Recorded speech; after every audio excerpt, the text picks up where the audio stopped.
சேலம் அருகே உள்ள கலரம்பட்டியைச் சேர்ந்த தம்பதியரின் 8 வயது சிறுமி மும்பை விலேபார்லே மேற்கு நேரு நகரில் உள்ள மாநகராட்சி தமிழ் பள்ளியில் 3ஆம் வகுப்பு படித்து வந்தார்.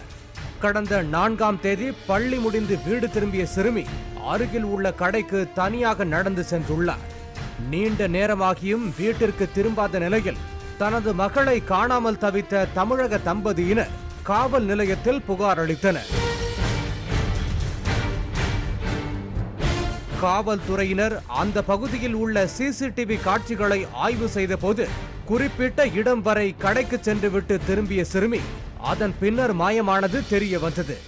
இதையடுத்து மாணவி கடத்தப்பட்டிருக்க வேண்டும் என்று கருதிய காவல்துறையினர் விசாரணையை தீவிரப்படுத்தினர். இந்த நிலையில் மாணவியின் சடலம் அங்குள்ள அடுக்குமாடி குடியிருப்பின் கழிவுநீர் தொட்டியில் கிடப்பதாக தகவல் வெளியானதால் சிறுமியின் பெற்றோர் மற்றும் அங்குள்ள மக்கள் அதிர்ச்சி அடைந்தனர்.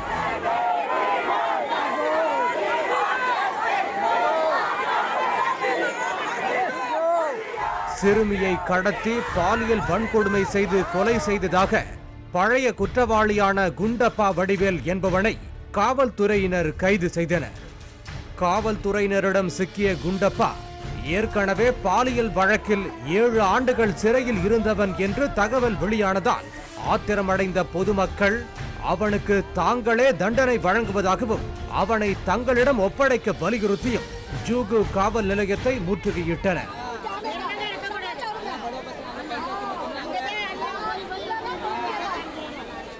எட்டு வயது சிறுமியை கடத்தி பாலியல் வன்கொடுமைக்குள்ளாக்கி கொடூரமாக கொலை செய்து கழிவுநீர் தொட்டியில் வீசிய குண்டப்பாவுக்கு கடுமையான தண்டனை வழங்க வேண்டும் என வலியுறுத்தி அப்பகுதி மக்கள் தொடர்ந்து போராட்டத்தில் ஈடுபட்டனர்.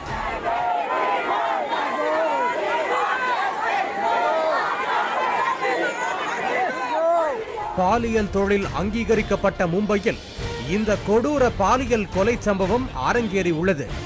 இத்தகைய கொடூரர்களுக்கு கடுமையான தண்டனை வழங்கப்பட்டால் மட்டுமே இதுபோன்ற குற்றச் செயல்களில் ஈடுபடும் கொடூரர்கள் அஞ்சக்கூடிய நிலை வரும். அதற்கு தகுந்தாற் போல கடுமையான சட்டங்கள் இயற்றப்பட வேண்டும் என்பதே அனைவரின் எதிர்பார்ப்பு.